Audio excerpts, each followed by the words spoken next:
Good afternoon, I'm Frank Hayava, bar manager here at the Waldorf Astoria and visiting faculty at alcoholprofessor.com. Today we are going to make a classic Manhattan cocktail.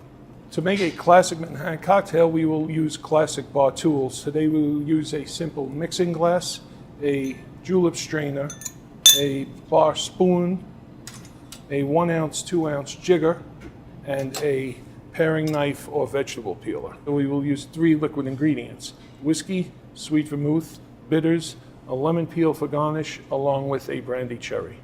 Today we are preparing a classic Manhattan cocktail, of which there are many variations.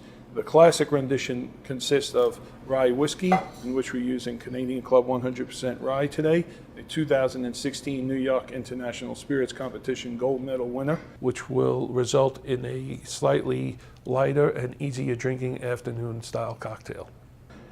Sweet vermouth and aromatic bitters. Other renditions, of course, include Scottish whiskey, which is your raw rye, your Irish whiskey, which is your emerald, and lastly, Calvados or Applejack, which is the classic Marconi Wireless, a proprietary cocktail of the old bar at the old Waldorf Astoria, where the Empire State Building stands today. So our first ingredient are aromatic bitters, 2 dashes. Traditionally, you would use aromatic bitters such as Angostura and a rye Manhattan, but you can also use orange bitters or even Peychaud bitters. The choice is entirely up to you. The time of day, time of year, your personal mood, just enjoy what you like. Our second ingredient is 1 ounce of sweet vermouth. This matters. If you're using a more robust version, you might want to add a touch more whiskey. But today we will just be adding 2 ounces of rye whiskey.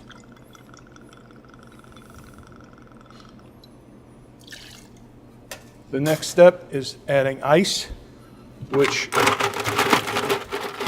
should be not wet, ice cold, and then stirred for about 60 revolutions or 30 seconds and not be over diluted. To properly stir a cocktail, you would insert the spoon side down into the ice and simply push it along the rim of the glass. It just takes a little practice and anyone can do this. What you don't want is to plunge the spoon in and out of the ice, breaking down the cubes and making for what I would call a muddy cocktail.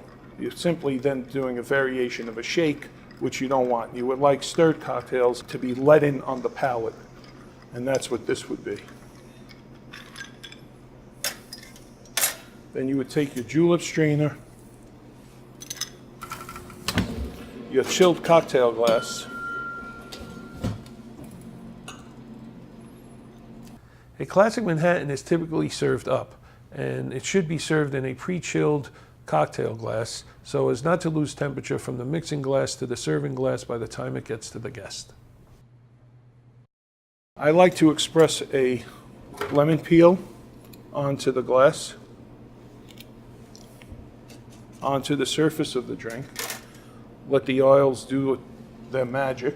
I personally don't leave the peel inside. It's just snapping it. And then lastly, a classic brandied cherry as garnish. There you have the classic Manhattan cocktail. Thank you for joining us today at the Waldorf Astoria. You can check out these recipes and more at alcoholprofessor.com and my cocktail book, The Waldorf Astoria Bar. Enjoy. Cheers.